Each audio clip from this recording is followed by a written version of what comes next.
تم نے انہیں میرے بارے میں بتایا ہے؟ اس نے بہت نپے تلے انداز میں پوچھا۔ نہیں فی الحال نہیں، لیکن آج بتاؤں گا پاپا کو فون پر، وہ ونڈو اسکرین سے باہر دیکھتے ہوئے کہہ رہا تھا۔ امامہ نے اس کے چہرے کو پڑھنے کی کوشش کی۔ کوئی پریشانی، تشویش، اندیشہ، خدشہ، خوف، پچھتاوا وہ کچھ بھی پڑھنے میں ناکام رہی۔ اس کا چہرہ بے تاثر تھا، اور اگر اس کے دل میں کچھ تھا تو بھی وہ اسے بڑی مہارت سے چھپائے ہوئے تھا۔ سالار نے اس کی کھوجتی نظروں کو اپنے چہرے پر محسوس کیا۔ اس نے امامہ کو دیکھا اور مسکرایا۔ امامہ نے بے اختیار نظریں ہٹائیں۔ انیتا کی فلائٹ 5:30 بجے اور پاپا کی 7 بجے ہے۔ میں کل بینک سے جلدی ایئرپورٹ چلا جاؤں گا، پھر ممی اور پاپا کو ساتھ لے کر میرا خیال ہے 9 یا 9:30 بجے تک گھر پہنچوں گا۔ یہ تم نے کیا پہنا ہوا ہے؟ سالار نے یکدم اس کے لباس کی طرف متوجہ ہوتے ہوئے کہا۔ 3 گھنٹے 45 منٹ کے بعد بالآخر تمہیں یاد آ گیا کہ میں نے کچھ پہنا ہوا ہے؟ یہ سوچ کر امامہ کی خفگی میں کچھ اضافہ ہوا۔ کپڑے، امامہ نے جواب دیا۔ سالار اس کی بات پر بے اختیار ہنسا۔ جانتا ہوں کپڑے پہنے ہیں، اس لیے تو پوچھ رہا ہوں۔ امامہ گردن موڑ کر کھڑکی سے باہر دیکھنے لگی کہ اب وہ تعریف کرے گا۔ اس نے سوچا دیر سے صحیح، لیکن اسے میرے کپڑے نظر تو آئے۔ اس کی خفگی میں کچھ اور کمی ہوئی۔ کون سا کلر ہے یہ؟ سالار نے اپنے پیروں پر پہلی کلہاڑی ماری۔ کھڑکی سے باہر دیکھتے ہوئے امامہ کا دل چاہا وہ چلتی گاڑی کا دروازہ کھول کر باہر کود جائے۔ 3.25 گھنٹے میں وہ اس کے کپڑوں کا رنگ بھی نہیں پہچان سکا تھا۔ اس کا مطلب تھا کہ اس نے اسے غور سے دیکھا نہیں تھا۔ پتہ نہیں، اس نے اسی طرح کھڑکی سے باہر جھانکتے ہوئے بےحد سرد مہری سے کہا۔ ہاں، میں بھی اندازہ نہیں کر سکا۔ آج کل خواتین پہنتی بھی تو بڑے عجیب عجیب کلر ہیں۔ سالار نے اس کے لہجے پر غور کیے بغیر عام سے انداز میں کہا۔ وہ زنک اور کاپر کے سب سے زیادہ ان شیڈ کو عجیب کہہ رہا تھا۔ امامہ کو رنج سا ہوا۔ سالار شوہروں کی تاریخی غلطیاں دہرا رہا تھا۔ اس بار امامہ کا دل تک نہیں چاہا کہ وہ اس کی بات کا جواب دے۔ وہ اس قابل نہیں تھا۔ اسے یاد آیا اس نے کل بھی اس کے کپڑوں کی تعریف نہیں کی تھی۔ کپڑے؟ اس نے تو اس کی بھی تعریف نہیں کی تھی۔ اظہار محبت کیا تھا اس نے، لیکن تعریف؟ ہاں، تعریف تو نہیں کی تھی اس نے۔ وہ جیسے پچھلی رات کو یاد کرتے ہوئے تصدیق کر رہی تھی۔ اسے دکھ ہوا۔ کیا وہ اسے اتنی بھی خوبصورت نہیں لگی تھی کہ وہ ایک باری کہہ دیتا؟ کوئی ایک جملہ، ایک لفظ، کچھ بھی نہیں۔ وہ ایک بار پھر خود ترسی کا شکار ہونے لگی۔ عورت اظہار محبت اور ستائش کو کبھی ہم معنی نہیں سمجھتی۔ یہ کام مرد کرتا ہے اور غلط کرتا ہے۔ ڈرائیونگ کرتے ہوئے سالار کو اندازہ نہیں ہوا کہ گفتگو کے لیے موضوعات کی تلاش میں ادھر ادھر کی باتیں کرتے اس نے کس قدر سنگین موضوع کو چھیڑ دیا تھا۔ وہ بڑے اطمینان سے جیسے ایک بارودی سرنگ کے اوپر پاؤں رکھ کر کھڑا ہو گیا تھا جو اس کے پاؤں اٹھاتے ہی پھٹ جاتی۔ سعیدہ اماں کی گلی میں گاڑی پارک کرنے کے بعد سالار نے ایک بار پھر امامہ کے موڈ میں تبدیلی محسوس کی۔ اس نے ایک بار پھر اسے اپنا وہم گردانا۔ ابھی کچھ دیر پہلے ڈاکٹر سبتی علی کے گھر پر بھی یہ غلط فہمی کا شکار رہا۔ آخر ہو کیا گیا ہے مجھے؟ وہ بھلا کیوں صرف 24 گھنٹے میں مجھ سے ناراض ہوتی پھرے گی؟ اس نے اطمینان سے سوچا۔ سعیدہ اماں دروازہ کھولتے ہی امامہ سے لپٹ گئی تھیں۔ چند لمحوں بعد وہ آنسو بہا رہی تھیں۔ سالار جزبز ہوا۔ آخر اتنے عرصے سے وہ اکٹھے رہ رہی تھیں، یقیناً دونوں ایک دوسرے کو مس کر رہی ہوں گی۔ اس نے بالآخر خود کو سمجھایا۔ سعیدہ اماں نے سالار کے سلام کا جواب دیا، نہ ہی ہمیشہ کی طرح اسے گلے لگا کر پیار کیا۔ انہوں نے امامہ کو گلے لگایا، اس سے لپٹ کر آنسو بہائے اور پھر اسے لے کر اندر چلی گئیں۔ وہ ہکا بکا دروازے میں ہی کھڑا رہ گیا تھا۔ انہیں کیا ہوا ہے؟ وہ پہلی بار بری طرح کھٹکا۔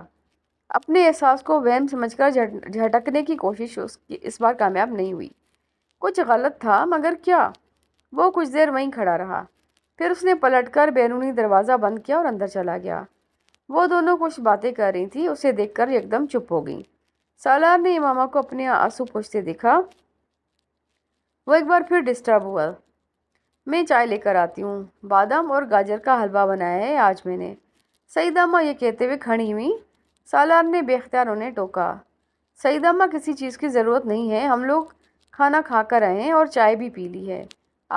صرف آپ سے ملنے کے لیے آئے ہیں۔ وہ کہتے کہتے رک گیا۔ اسے احساس ہوا کہ یہ پیشکش سرے سے اسے کی ہی نہیں گئی تھی۔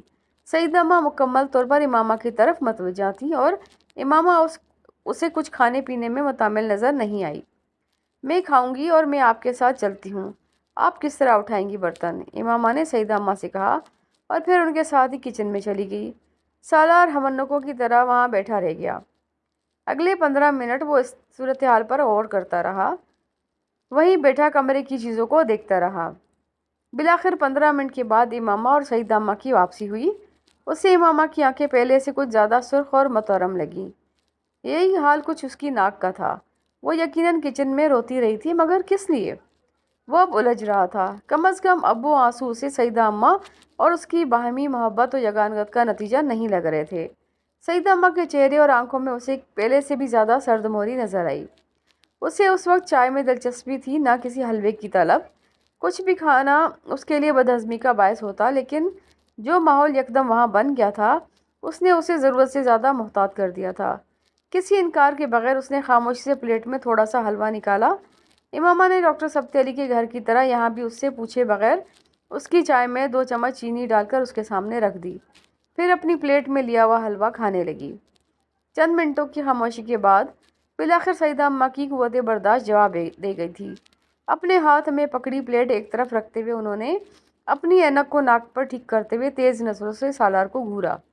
بیویوں کے بڑے حقوق ہوتے ہیں۔ اپنی پلیٹ میں ڈالے حلوے کو چمچ سے ہلاتے سالار ٹھٹکا۔ اس نے پہلے سیدہ اماں کو دیکھا، پھر امامہ کو۔ وہ بھی ٹھٹکی تھی۔ وہ کچھ گڑبڑائی بھی۔ سالار کی پیٹھ پیچھے اس کی برائی اور اس سے گلے شکوے کرنا اور بات تھی، مگر اس کے سامنے بیٹھ کر وہی کچھ دہرانا، خاص طور پر جب ان الزامات کا کچھ حصہ کسی جھوٹ پر مبنی ہو، وہ واقعی گھبرا گئی تھی۔ سالار کو یہ سوال نہیں تبصرہ لگا۔ جی، اس نے ان کی تائید کی۔ وہ مرد دوزخ میں جاتے ہیں جو اپنی بیویوں کو تنگ کرتے ہیں، سیدہ اماں نے اگلا جملہ بولا۔ اس بار سالار فوری طور پر تائید نہیں کر سکا۔ وہ خود مرد تھا اور شوہر بھی، لاکھ وہ امامہ پر مرتا ہو، لیکن بیوی کی موجودگی میں اس تبصرے کی تائید اپنے پاؤں پر کلہاڑی مارنے کے مصداق تھی۔ وہ شادی کے دوسرے ہی دن اتنی فرما برداری نہیں دکھا سکتا تھا جس پر وہ بعد میں ساری عمر پچھتاتا۔ اس بار کچھ کہنے کی بجائے اس نے چائے کا کپ ہونٹوں سے لگا لیا۔ اس کی خاموشی نے سیدہ اماں کو کچھ اور تپا دیا۔ دوسروں کے دل کو دکھانے والے کو اللہ کبھی معاف نہیں کرتا۔ سالار نے حلوہ کھاتے کھاتے اس جملے پر غور کیا، پھر تائید میں سر ہلا دیا۔ جی بالکل۔ سیدہ اماں کو اس کی ڈٹائی پر غصہ آیا۔ شریف گھرانے کے مردوں کا وتیرہ نہیں ہے کہ دوسروں کی بیٹیوں کو پہلے بیاہ کر لے جائیں اور پھر انہیں پہلی بیویوں کے قصے سنانے بیٹھ جائیں۔ امامہ کی جیسے جان پر بن گئی۔ وہ کچھ زیادہ ہی ہو رہا تھا۔ آپ کی چائے ٹھنڈی ہو رہی ہے اماں۔ اس نے صورتحال سنبھالنے کی کوشش کی۔ سالار نے باری باری ان دونوں کو دیکھا۔ اسے اس جملے کا سر پیر سمجھ نہیں آیا تھا، اور پہلے جملوں سے ان کا کیا تعلق تھا وہ بھی سمجھ نہیں پایا، لیکن تائید کرنے میں کوئی برائی نہیں تھی کیونکہ یہ بات مناسب تھی۔ ٹھیک کہہ رہے ہیں آپ، اس نے بالآخر کہا۔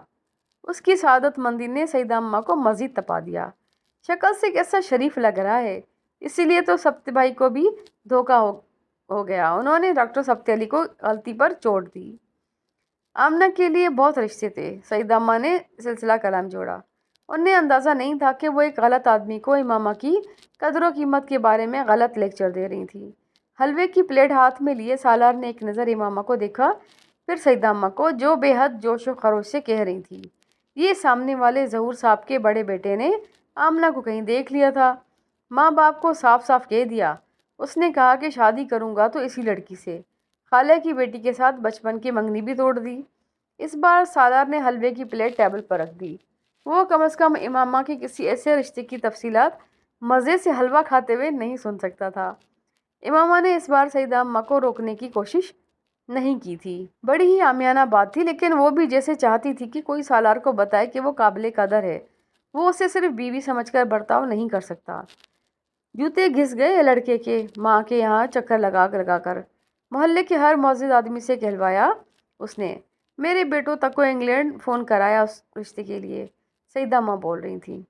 سالار اب بہت سنجیدہ تھا اور امامہ قدرے لا تعلقی کے انداز میں سر جھکائے حلوے کی پلیٹ میں چمچ ہلا رہی تھی۔ اس کے ماں باپ نے کہا کہ جو چاہیں حق مہر لکھوا لیں، بس اپنی بچی کو ہماری بیٹی بنا دیں۔ سالار نے بے حد جتانے والے انداز میں اپنی رسٹ واچ یوں دیکھی جیسے اسے دیر ہو رہی تھی۔ سیدہ اماں کو اس کی اس حرکت پر بری طرح تاؤ آ گیا۔ اس گفتگو کے جواب میں کم از کم وہ اس سے اس بے نیازی کی توقع نہیں کر رہی تھی۔ ابھی آج بھی اس کی ماں آئی ہوئی تھی، بہت افسوس سے کہہ رہی تھی کہ بڑی زیادتی کی ان کے بیٹے کے ساتھ میں نے، ایک بار نہیں 2 بار۔ کہہ رہی تھی کہ ہمیں چھوڑ کر کسی ارے غیرے کے ساتھ پکڑ کر بیاہ دیا۔ میرا بیٹا کیوں نظر نہیں آیا آپ کو؟ رانیوں کی طرح رکھتا آمنہ کو، دیکھ دیکھ کر جیتا اسے۔ سعیدہ ماں اب مبالغہ آمیزی کی آخری حدوں کو چھوڑنے کی سر توڑ کوشش کر رہی تھی۔ سامنے بیٹھے ہوئے شخص کے چہرے پر اب بھی مرعوبیت نام کی کوئی چیز نمودار نہیں ہوئی تھی۔ وہ سنجیدہ چہرے کے ساتھ انہیں یکٹک دیکھ رہا تھا۔ سعیدہ ماں کو لگا انہوں نے اس کے ساتھ شادی کر کے واقعی آمنہ کی قسمت پھوڑی تھی۔ بے حد خفگی کے عالم میں انہوں نے سردی کے موسم میں بھی پانی کا گلاس اٹھا کر ایک گھونٹ میں پانی پیا۔ ان کی یہ خاموشی ماما کو بھی بری طرح چبھی تھی۔ وہ رات کو اس سے کیا کچھ کہہ رہا تھا اور اب یہاں سعیدہ اماں کو بتانے کے لیے اس کے پاس ایک لفظ بھی نہیں تھا کہ وہ اس کے لیے اہم ہے، یا وہ اس کا خیال رکھے گا، یا کوئی اور وعدہ، کوئی اور تسلی، کوئی اور بات۔ کچھ تو کہنا چاہیے تھا اسے۔ سعیدہ اماں کے سامنے اسے عجیب بے قدری اور بے وقتی کا احساس ہوا تھا۔ رنج کچھ اور ہوا ہوا، فاصلہ کچھ اور بڑا تھا۔ اس نے کسی دوسرے کے سامنے بھی اسے تعریف کے 2 لفظوں کے قابل بھی نہیں سمجھا تھا۔ اکیلے میں تعریف نہ کرے لیکن یہاں ہی کچھ کہہ دیتا۔ کچھ تو اس کا دل ایک بار پھر بھر آیا۔ وہ یہ نہیں چاہتی تھی کہ سالار اس سے روایتی شوہروں والا رویہ رکھے، لیکن خود وہ اس سے روایتی بیویوں والی ساری توقعات لیے بیٹھی تھی۔ بہت دیر ہو گئی، میرا خیال ہے ہمیں اب چلنا چاہیے، مجھے صبح آفس جانا ہے۔ آج کل کام کچھ زیادہ ہے۔ سالار کا پیمانہ صبر لبریز ہو گیا تھا۔ اس نے بڑے تحمل کے ساتھ سعیدہ اماں سے کہا اور پھر اٹھ کھڑا ہو گیا۔ وہ اب امامہ کے کھڑے ہونے کا منتظر تھا، لیکن امامہ نے ٹیبل پر رکھے برتن اٹھا کر ٹرے میں رکھتے ہوئے اسے دیکھے بغیر بڑی سرد موری کے ساتھ کہا، میں آج یہیں رہوں گی سعیدہ اماں کے پاس۔ سالار چند لمحوں کے لیے بالکل بھونچکا رہ گیا۔ اس نے پچھلے کئی گھنٹوں میں ایک بار بھی ایسا کوئی ارادہ ظاہر نہیں کیا تھا کہ وہ سعیدہ اماں کے پاس رات گزارنے کا ارادہ رکھتی ہے، اور اب یکدم بیٹھے بیٹھا یہ فیصلہ۔ ہاں بالکل، یہیں چھوڑ جاؤ اسے، سعیدہ اماں نے فوری تائید کی۔ امامہ اس کے انکار کی منتظر تھی۔ ٹھیک ہے، وہ رہنا چاہتی ہے تو مجھے کوئی اعتراض نہیں، سالار نے بڑی سہولت سے کہا۔ برتن سمیٹتی امامہ نے بے یقینی سے اسے دیکھا۔ اس نے 1 منٹ کے لیے بھی اسے ساتھ لے جانے پر اصرار نہیں کیا تھا۔ وہ اتنا تنگ آیا ہوا تھا اس سے۔ اس سے پہلے کہ سالار کچھ اور کہتا، وہ ایک جھپاکے کے ساتھ کمرے سے نکل گئی۔ سعیدہ اماں نے بے حد قہر آلود نظروں سے اسے دیکھا۔ سالار نے جیسے امامہ کے ہر الزام کی تصدیق کر دی تھی۔ سالار کو امامہ کے یوں جانے کی وجہ سمجھ میں آئی، نہ سعیدہ اماں کی ان ملامتی نظروں کا مفہوم سمجھ سکا۔ وہ گفتگو جتنی اپسیٹ کرنے والی تھی، اتنا ہی امامہ کا یکدم کیا جانے والا یہ اعلان تھا کہ وہ آج یہیں رہے گی۔ اسے برا لگا تھا، لیکن اتنا برا نہیں لگا تھا کہ وہ اس پر اعتراض یا خفگی کا اظہار کرتا، اور وہ بھی سعیدہ اماں کے سامنے۔ اوکے، میں چلتا ہوں پھر۔ وہ سعیدہ اماں کے ساتھ باہر صحن میں نکل آیا۔ اس کا خیال تھا امامہ کچن میں برتن رکھ کر اسے خدا حافظ کہنے تو ضرور آئے گی، لیکن وہ نہیں آئی تھی۔ وہ کچھ دیر سعیدہ اماں سے بے مقصد باتیں کرتا صحن میں کھڑا اس کا انتظار کرتا رہا۔ سعیدہ اماں کے لہجے میں اتنی سرد موری نہ ہوتی تو ان سے امامہ کو بلوانے کا کہتے ہوئے اسے جھجک محسوس نہ ہوتی۔ سعیدہ اماں کے گھر سے نکلتے ہوئے اس نے پہلی بار اس محلے میں اس کے سامنے والے گھر کو سر اٹھا کر دیکھا تھا۔ وہاں سے اکیلے واپس آنا اسے کھل رہا تھا۔ وہ اتنے سال اس کے بغیر ہی رہا تھا، اسے کبھی تنہائی نہیں چبھی تھی۔ اس نے ایک رات اس کے ساتھ گزاری تھی اور تنہائی کا مفہوم اس کی سمجھ میں آ گیا تھا۔ وہاں سے واپسی کی ڈرائیو اس کی زندگی کی سب سے طویل ڈرائیو تھی۔ کل بھائی صاحب کے ہاں چلیں گے، انہیں بتائیں گے یہ سب، وہی بات کریں گے سالار سے، سعیدہ اماں اس کے پاس بیٹھی کہہ رہی تھی۔ وہ بے حد پریشان تھیں۔ امامہ نے ان کی بات کی تائید کی نہ تردید۔ اب اس کا دل کچھ بھی کہنے کو نہیں چاہ رہا تھا۔ وہ بس اپنے بیڈ پر کمبل اوڑھے چپ چاپ بیٹھی سعیدہ اماں کی باتیں سنتی رہی۔ اچھا چلو اب سو جاؤ بیٹا، صبح سحری کے لیے بھی اٹھنا ہوگا۔ سعیدہ اماں کو اچانک خیال آیا۔ بیڈ سے اٹھ کر کمرے سے نکلتے ہوئے انہوں نے پوچھا، لائٹ آف کر دوں؟ پچھلی رات ایک جھماکے کے ساتھ اسے یاد آئی تھی۔ نہیں، رہنے دیں، وہ بھرائی ہوئی آواز میں کہتے ہوئے لیٹ گئی۔ سعیدہ اماں دروازہ بند کر کے چلی گئیں۔ کمرے کی خاموشی نے اسے سالار کے بیڈ روم کی یاد دلائی۔ ہاں اچھا ہے نا، میں نہیں ہوں، آرام سے لائٹ آن کر کے سو تو سکتا ہے، یہی تو چاہتا تھا وہ۔ وہ پھر سے رنجیدہ ہونے لگی اور تبھی اس کا سیل فون بجنے لگا۔ امامہ کے خون کی گردش پل بھر کے لیے تیز ہوئی۔ وہ اسے بالآخر کال کر رہا تھا۔ اس نے بے حد خفگی کے عالم میں فون بیڈ سائڈ ٹیبل پر پھینک دیا۔ وہ اسے ساتھ لے کر نہیں گیا اور اب اس کی یاد آ رہی تھی۔ اس کی رنجیدگی غصے میں بدل رہی تھی۔ وہ اس طرح کیوں کر رہی تھی کہ رائی کا پہاڑ بنا رہی تھی؟ اس نے جیسے اپنا تجزیہ کیا اور اس تجزیے نے بھی اسے اذیت دی۔ میں زونرج ہو گئی ہوں یا وہ مجھے جان بوجھ کر بری طرح اگنور کر رہا ہے؟ یہ جتانا چاہتا ہے کہ میں اس کے لیے کوئی اہمیت نہیں رکھتی۔ اس کے دوست، اس کا آفس، اس کی فیملی بس اہم ہے اس کے لیے۔ دوبارہ کال نہیں آئی۔ چند سیکنڈ کے بعد اس کا میسج آیا تھا۔ اسے یقین تھا کہ وہ یقیناً اس سے کہے گا کہ وہ اسے مس کر رہا تھا۔ ٹیکسٹ میسج میں اس کے لیے ایک ریلوڈ کارڈ کا نمبر تھا اور اس کے نیچے 2 لفظ، گڈ نائٹ سویٹ ہارٹ۔ پہلے اسے شدید غصہ آیا، پھر بری طرح رونا آیا۔ اسے پہلے بھی زندگی میں سالار سکندر سے برا کوئی نہیں لگا تھا اور آج بھی اس سے برا کوئی نہیں لگ رہا تھا۔ آمنہ سے بات کروا دو، میں اور طیبہ بھی اس سے بات کر لیں۔ شادی کر لی؟ اسے گھر بھی لے آئے۔ اب کسی کام میں ہمارا بھی کچھ حصہ ہے یا نہیں؟ سکندر نے ابتدائی سلام دعا کے ساتھ چھوٹتے ہی اس سے کہا۔ وہ آج اپنے میکے میں ہے، سالار نے کچھ سوچ کر کہا۔ تو برخوردار، تم بھی اپنے سسرال میں ہی ٹھہرتے، تم منہ اٹھا کر اپنے اپارٹمنٹ کیوں آ گئے؟ سکندر نے اسے ڈانٹا۔ وہ جواباً ہنسا۔ ممی پاس ہی ہیں، اس نے موضوع بدلا۔ ہاں کیوں، بات کرنی ہے؟ نہیں فی الحال تو آپ ہی سے بات کرنی ہے، بلکہ کچھ زیادہ سیریس بات کرنی ہے۔ سکندر یکدم سیدھے ہو کر بیٹھ گئے۔ یہ سالار سکندر تھا۔ وہ اگر سیریس کہہ رہا تھا تو یقیناً بہت سیریس تھی۔ کیا بات ہے؟ مجھے اصل میں آمنہ کے بارے میں آپ کو کچھ بتانا ہے۔ سکندر الجھ گئے۔ وہ آمنہ کے بارے میں انہیں نکاح کے بعد بتا ہی چکا تھا۔ ڈاکٹر سبت علی کی بیٹی، جس کے ساتھ اس نے اپنی کچھ ذاتی وجوہات کی بنا پر ایمرجنسی میں نکاح کیا تھا۔ سکندر عثمان ڈاکٹر سبت علی کو جانتے تھے اور سالار کے توسط سے وہ 2-3 بار ان سے مل بھی چکے تھے۔ وہ ڈاکٹر سبت علی کی بیٹی کی بجائے کسی بھی لڑکی سے اس طرح اچانک ان لوگوں کو مطلع کیے بغیر نکاح کرتا تب بھی انہیں اعتراض نہ ہوتا۔ وہ اور ان کی فیملی کچھ اتنے ہی لبرل تھے، اور سالار تو بہرحال اسپیشل کیس تھا۔ یہ ممکن نہیں تھا کہ وہ شادی انسانوں کی طرح کرتا۔ یہ تبصرہ طیبہ کا تھا، جو انہوں نے اس کے نکاح کی خبر ملنے پر قدرے خفگی لیکن اطمینان کے ساتھ کیا تھا، اور اب وہ کہہ رہا تھا کہ اسے آمنہ کے بارے میں کچھ بتانا تھا۔ کیا بتانا ہے آمنہ کے بارے میں؟ سالار نے گلا صاف کیا۔ بات کیسے شروع کرے سمجھ میں نہیں آ رہا تھا۔ آمنہ اصل میں امامہ ہے۔ تمید اس نے زندگی میں کبھی نہیں باندھی تھی، پھر اب کیسے باندھتا؟ دوسری طرف یکدم خاموشی چھا گئی۔ سکندر کو لگا انہیں سننے میں کچھ غلط فہمی ہوئی ہے۔ کیا مطلب؟ انہوں نے جیسے تصدیق چاہی۔ امامہ کو ڈاکٹر صاحب نے اپنے گھر میں پناہ دی تھی۔ وہ اتنے سالوں سے انہی کے پاس تھی۔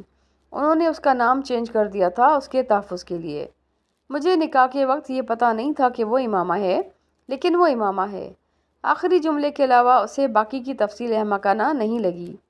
سکندر عثمان نے رکتی ہوئی سانس کے ساتھ برابر بیڈ پہ بیٹھی بیوی کو دیکھا، جو اسٹار پلس پر کوئی ٹاک شو دیکھنے میں مصروف تھی، اور یہ اچھا ہی تھا۔ وہ اسی طرح رکتی ہوئی سانس کے ساتھ ننگے پاؤں اپنے بستر سے اتر کر بیڈ روم کا دروازہ کھول کر بے حد عجلت کے عالم میں باہر نکل گئے۔ طیبہ نے کچھ حیرت سے انہیں اس طرح اچانک جاتے دیکھا۔ ایک تو ان باپ بیٹے کا رومانس ہی ختم نہیں ہوتا، اب 2 گھنٹے لگا کر آئیں گے، طیبہ نے قدرے خفگی سے سوچا اور دوبارہ ٹی وی کی طرف متوجہ ہو گئیں۔ باہر لاؤنج میں سکندر عثمان کے 14 طبق روشن ہو رہے تھے۔ وہ ابھی چند گھنٹے پہلے ہی طیبہ کے ساتھ اپنی آخری اولاد کے سیٹل ہو جانے پر خوشی اور اطمینان کا اظہار کرتے ہوئے اس کا ولیمہ پلان کر رہے تھے، اور انہیں وقتی طور پر یہ بھول گیا تھا کہ وہ آخری اولاد سالار سکندر تھا۔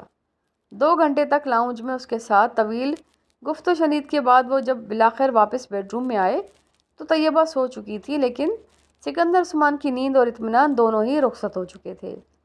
وہ تقریباً 2:30 بجے ڈاکٹر صاحب کے ڈرائیور کے ساتھ ان کے اپارٹمنٹ پر پہنچی تھی، اور اس نے آتے ہی سب سے پہلے دونوں بیڈ رومز چیک کیے۔ بیڈ رومز یا باتھ رومز کے میں کچھ رکھنے کی ضرورت پیش نہیں آئی۔ سالار آفس جانے سے پہلے یقیناً ہر کام خود ہی کر کے گیا تھا۔ اس نے ایک بار پھر اپنے وجود کو بے مصرف محسوس کیا۔ ایک بیڈ روم شاید پہلے ہی گیسٹ روم کے طور پر استعمال ہو رہا تھا، جبکہ دوسرا بیڈ روم وہ اسٹڈی کے طور پر بھی استعمال کر رہا تھا۔ وہاں ایک ریک پر کتابوں کے ڈھیر کے علاوہ اسی طرح کے ریکس پر CDs اور DVDs کے انبار بھی نظر آئے۔ سٹنگ روم میں موجود ریکس پر بھی DVDs اور CDs تھیں، لیکن ان کی تعداد اس کمرے کی نسبت بہت کم تھی۔ کمرے میں کچھ میوزیکل انسٹرومنٹس بھی پڑے ہوئے تھے اور ایک اسٹڈی ٹیبل جس پر ایک ڈیسک ٹاپ تھا۔ وہ اسٹڈی ٹیبل اس کمرے کی وہ واحد چیز تھی جس پر پڑے کاغذ، فائلز اور ڈیسک آرگنائزر اسے بے ترتیب نظر آئے۔ وہ اٹھنے سے پہلے اسے ٹھیک کرنا بھول گیا تھا یا شاید اس کے پاس وقت نہیں تھا۔ ایک لمحے کے لیے اسے خیال آیا کہ وہ ان پیپرز کو ٹھیک کر دے۔ اگلے ہی لمحے اس نے اس خیال کو اپنے ذہن سے جھٹک دیا۔ اسے خدشہ تھا وہ یہ کام سالار جیسی پرفیکشن کے ساتھ نہیں کر سکتی تھی، اور اگر کوئی پیپر ادھر ادھر ہو گیا تو۔ دروازہ بند کر کے باہر نکل آئی۔ فریج اور فریزر میں باقی کھانے کے بہت سے سامان تھے اور اس کو یقین تھا کہ ان میں سے 90% اشیاء فرقان اور نوشین کی مرہون منت تھیں۔ جو چیزیں سالار کو اپنی خریداری کا نتیجہ تھیں ان میں پھلوں کے علاوہ ڈرنکس اور ٹن پیکڈ فوڈ آئٹمز کی ایک محدود تعداد تھی۔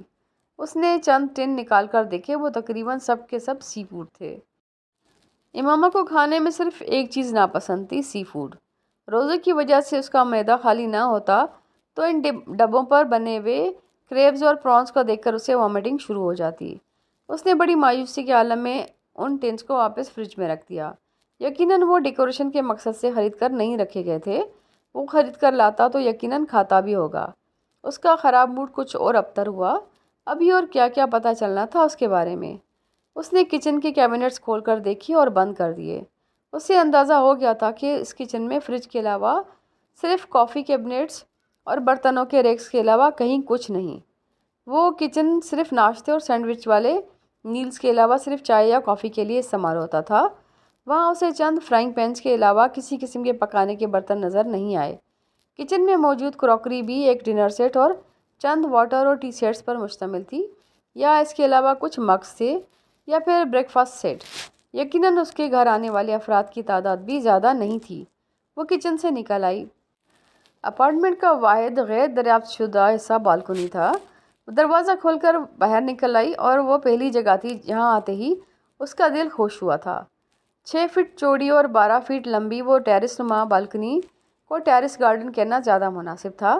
مختلف شکلوں اور سائزز کے گملوں میں مختلف قسم کے پودے اور بیلیں لگی ہوئی تھیں، اور شدید سرد موسم میں بھی ان کی حالت بتا رہی تھی کہ ان پر خاصی محنت اور وقت لگایا گیا تھا۔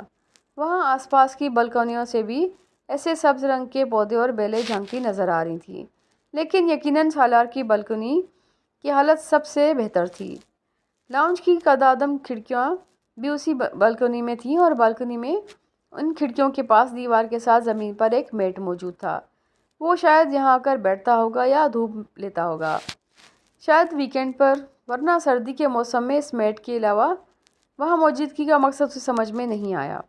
بالکنی کی منڈیر کے قریب ایک اسٹول پڑا ہوا تھا، وہ یقیناً وہاں آ کر بیٹھتا تھا۔ نیچے دیکھنے کے لیے منڈیر پر مگ کے چند نشان تھے۔ چائے یا کافی پیتا ہے یہاں بیٹھ کر، مگر کس وقت؟ یقیناً رات کو، اس نے سوچا اور آگے بڑھ کر نیچے جھانکا۔ وہ تیسری منزل تھی اور نیچے بلڈنگ کا لان اور پارکنگ تھے۔ کچھ فاصلے پر کمپاؤنڈ سے باہر سڑک بھی نظر آ رہی تھی۔ وہ ایک پوش ایریا تھا اور سڑک پر ٹریفک زیادہ نہیں تھی۔ وہ واپس اندر آ گئی۔ وہ کپڑے تبدیل کر کے ابھی اپنے بال بنا رہی تھی جب اسے ڈور بیل کی آواز سنائی دی۔ فوری طور پر اسے نوشینی کا خیال آیا تھا، لیکن دروازے پر ایک ریسٹورنٹ کا ڈیلیوری بوائے چند پیکٹس لیے کھڑا تھا۔ میں نے آرڈر نہیں کیا۔ اسے لگا شاید وہ کسی غلط اپارٹمنٹ میں آ گیا ہے۔ اس نے جواباً سالار سکندر کا نام ایڈریس کے ساتھ دہرایا۔ چند لمحوں کے لیے وہ چپ سی ہو گئی۔ وہ کم از کم اتنا بے پرواہ نہیں تھا اس کے بارے میں کہ اس کے افطار کے لیے کچھ انتظام کرنا بھول جاتا۔ وہ سوچ رہی تھی کہ وہ اپنے پیرنٹس کو لینے کے لیے آفس سے نکل چکا ہوگا اور ایئرپورٹ پہنچنے کی بھاگ دوڑ میں اسے شاید وہ یاد بھی نہیں ہوگی۔ کچن میں ان پیکٹس کو رکھتے ہوئے اس کا غصہ اور رنجیدگی کچھ کم ہوئی۔ یہ شاید اسی کا اثر تھا کہ اس نے کال کر کے سالار کو مطلع کرنا اور اس کا شکریہ ادا کرنا ضروری سمجھا۔ وہ اس وقت ایئرپورٹ کی طرف جا رہا تھا۔ اس نے فوراً کال ریسیو کی تھی۔ امامہ نے اسے کھانے کے بارے میں بتایا۔ میں رات کا کھانا اکثر اس ریسٹورنٹ سے منگواتا ہوں، کھانا اچھا ہوتا ہے ان کا، اس نے جواباً بڑے معمول کے انداز میں کہا۔ میں نے سوچا میں جب تک ان لوگوں کو لے کر گھر آؤں گا تم تب تک بھوکی بیٹھی رہی ہوگی۔ وہ اس کا شکریہ ادا کرنا چاہتی تھی، مگر یکدم اسے احساس ہوا کہ یہ بہت مشکل کام ہے۔ سالار سے یہ دو لفظ کہنا ایک عجیب سی جھجک تھی جو اسے محسوس ہو رہی تھی۔ وہ تقریباً 9:15 بجے کے قریب آیا اور ڈور بیل کی آواز پر وہ بے اختیار نروس ہو گئی تھی۔ نہ چاہتے ہوئے بھی وہ سالار کی فیملی کے رد عمل سے خائف تھی۔ ایک ہمسائے کے طور پر بھی دونوں فیملیز کے درمیان بے حد رسمی تعلقات تھے، اور بعد میں ہونے والے واقعات نے تو یہ فارمیلٹی بھی ختم کر دی تھی۔ اسے کئی سال پہلے سکندر عثمان سے فون پر ہونے والی گفتگو یاد تھی، اور شاید اس کے خدشات کی وجہ بھی وہی کال تھی۔ بیرونی دروازہ کھولتے ہوئے اسے احساس ہوا کہ اس کے ہاتھ بھی کانپ رہے تھے۔ سکندر عثمان سمیت تینوں افراد اس سے بڑی گرم جوشی کے ساتھ ملے تھے۔ وہ ان کے رویوں میں جس روکھے پن اور خفگی کو ڈھونڈ رہی تھی وہ فوری طور پر اسے نظر نہیں آئے۔ امامہ کی نروسنس میں کچھ کمی آئی۔ فرقان کے گھر ڈنر کے دوران اس کی یہ نروسنس اور بھی کم ہوئی۔ انیتا اور طیبہ دونوں بڑے دوستانہ انداز میں نوشین اور اس سے باتیں کرتی رہیں۔ نوشین اور فرقان سالار کے والدین سے پہلے بھی مل چکے تھے، لیکن نوشین انیتا سے پہلی بار مل رہی تھی، اور دونوں کا موضوع گفتگو ان کے بچے تھے۔ وہ بے حد پرسکون انداز میں ایک خاموش سامع کی طرح ان لوگوں کی باتیں سنتی رہی۔ وہ نہیں چاہتی تھی کہ فرقان کے گھر میں اس کی شادی یا اس کی ذات موضوع گفتگو بنے۔ اپنے اپارٹمنٹ میں واپسی کے بعد پہلی بار سکندر اور طیبہ نے سٹنگ روم میں بیٹھے اس سے بات کی، اور تب امامہ نے ان کے لہجے میں چھپی اس تشویش کو محسوس کیا جو امامہ کی فیملی کے متوقع رد عمل سے انہیں تھی۔ اس کا اعتماد ایک بار پھر غائب ہو گیا۔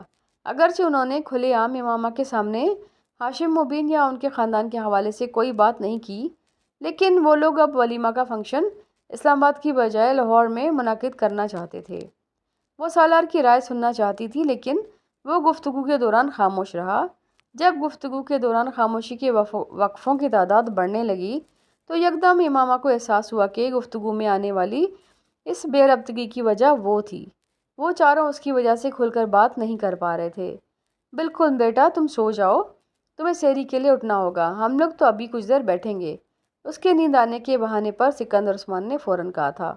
وہ اٹھ کر کمرے میں آ گئی۔ نیند آنا بہت مشکل تھی۔ 2 دن پہلے جن خدشات کے بارے میں اس نے سوچا بھی نہیں تھا، اب وہ اس کے بارے میں سوچنے لگی تھی۔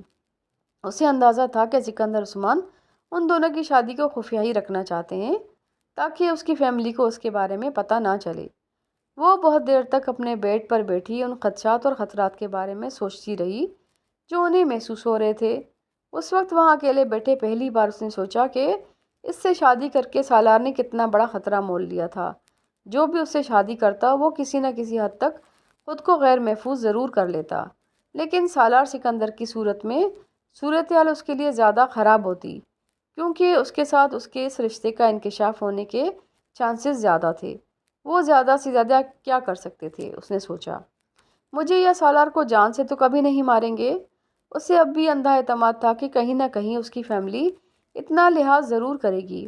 زیادہ سے زیادہ یہی ہوگا کہ وہ مجھے زبردستی اپنے ساتھ لے جانے کی کوشش کریں گے اور پھر سالار سے طلاق دلوا کر کہیں اور شادی کرنا چاہیں گے۔ اس کے اضطراب میں یکدم مزید اضافہ ہوا۔ سب کچھ شاید اتنا سیدھا نہیں تھا جتنا وہ سمجھ رہی تھی یا سمجھنے کی کوشش کر رہی تھی۔ یہ اپنی مرضی سے کہیں شادی کرنے کا مسئلہ نہیں تھا، یہ مذہب میں تبدیلی کا معاملہ تھا۔ اسے اپنے پیٹ میں گرہیں پڑتی محسوس ہوئیں۔ وہ واپس بیڈ پر آ کر بیٹھ گئی۔ اس وقت پہلی بار سالار سے شادی کرنا اسے ایک غلطی لگا۔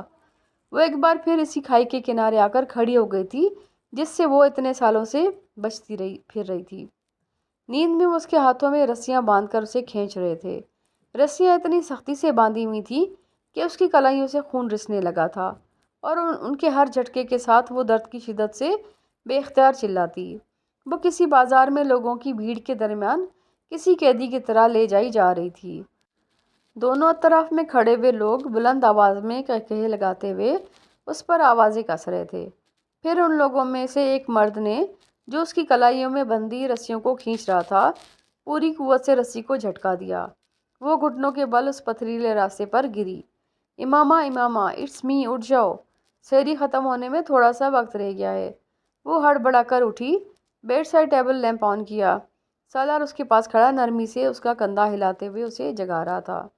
سوری، میں نے شاید تمہیں ڈرا دیا، سالار نے معذرت کی۔ وہ کچھ دیر تک خالی ذہن کے ساتھ اس کا چہرہ دیکھتی رہی۔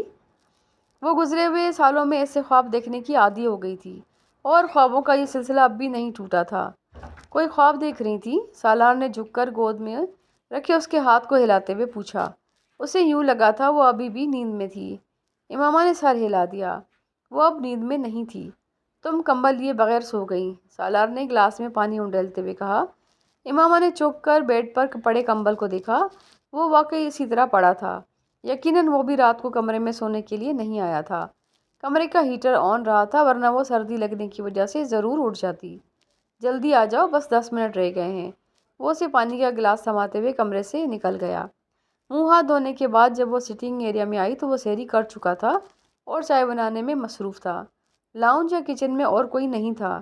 ڈائننگ ٹیبل پر اس کے لیے پہلے سے برتن لگے ہوئے تھے۔ میں چائے بناتی ہوں، وہ سحری کرنے کی بجائے مگ نکالنے لگی۔ تم آرام سے سحری کرو، ابھی اذان ہو جائے گی۔ میں اپنے لیے خود چائے بنا سکتا ہوں، بلکہ تمہارے لیے بھی بنا سکتا ہوں۔ سالار نے مگ اس کے ہاتھ سے لیتے ہوئے اسے واپس بھیجا۔ وہ کرسی کھینچ کر بیٹھ گئی۔ یہ سب لوگ سو رہے ہیں؟ ہاں، ابھی تھوڑی دیر پہلے ہی سوئے ہیں۔ ساری رات تو باتیں کرتے رہے ہم لوگ، اور شاید ہماری آوازوں کی وجہ سے تم ڈسٹرب ہوتی رہی۔ نہیں، میں سو گئی تھی۔ اس کا لہجہ بہت بجھا ہوا تھا۔ سالار نے محسوس کیا وہ اسے بہت اپسیٹ لگی تھی۔ کیا کوئی زیادہ برا خواب دیکھا ہے؟ وہ چائے کے مگ ٹیبل پر رکھتے ہوئے کرسی کھینچ کر اس کے پاس بیٹھ گیا۔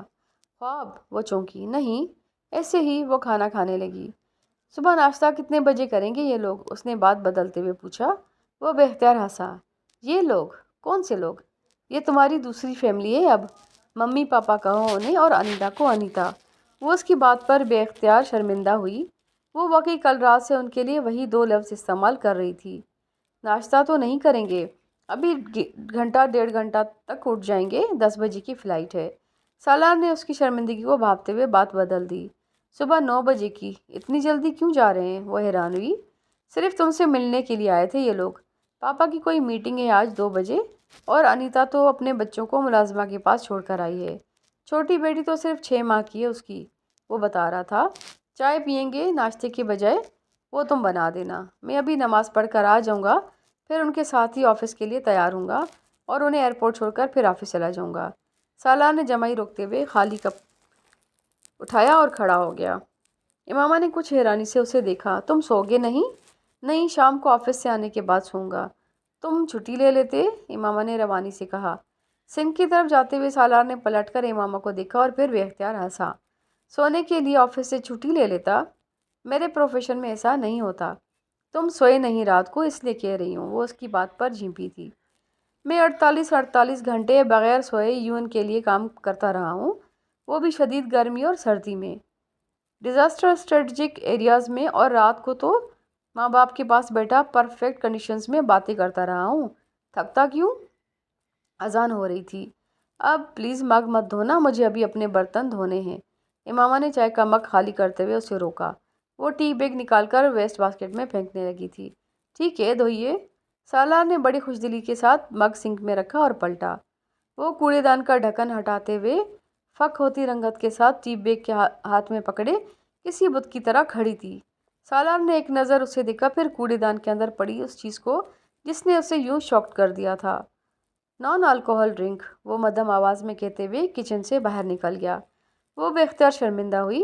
اسے یقین تھا وہ اس کوڑے دان کے اندر پڑے جنجر بیئر کے اس خالی کین کو وہاں سے نہیں دیکھ سکتا تھا جہاں وہ کھڑا تھا۔ اس کے باوجود اس کو پتا تھا کہ وہ کیا چیز دیکھ کر سکتا میں آئی تھی۔ اس نے جنجر بعد میں پڑا تھا، بیئر پہلے، اور یہ سالار سکندر کا گھر نہ ہوتا تو اس کا ذہن پہلے نان الکوہل ڈرنکس کی طرف جاتا، مگر یہاں اس کا ذہن بے اختیار دوسری طرف گیا تھا۔ جھک کر ٹی بیگ پھینکتے ہوئے اس نے نان الکوہل کے لفظ بھی کین پر دیکھ لیے تھے۔ کچھ دیر وہیں کھڑی وہ اس ندامت کو ختم کرنے کی کوشش کرتی رہی۔ پتہ نہیں وہ کیا سوچ رہا ہوگا میرے بارے میں، اور سالار کو بھی واقعی کرنٹ لگا تھا۔ وہ دونوں اپنے درمیان اعتماد کا جو پل بنانے کی کوشش کر رہے تھے وہ کبھی ایک طرف سے ٹوٹ رہا تھا، کبھی دوسری طرف سے۔ اس نے آخری بار شراب 8 سال پہلے پی تھی، لیکن وہ انرجی اور نان الکوہل ڈرنکس تقریباً ہر رات کام کے دوران پیتا تھا۔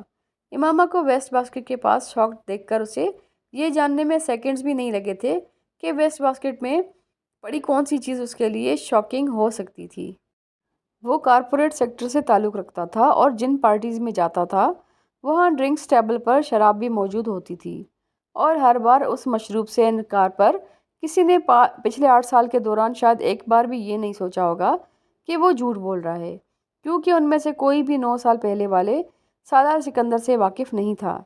لیکن وہ ایک فرد جو 2 دن پہلے اس کے گھر میں آیا تھا، اس کے پاس سالار کی کسی بھی بات اور عمل پر شبہ کرنے کے لیے بڑی ٹھوس وجوہات موجود تھیں۔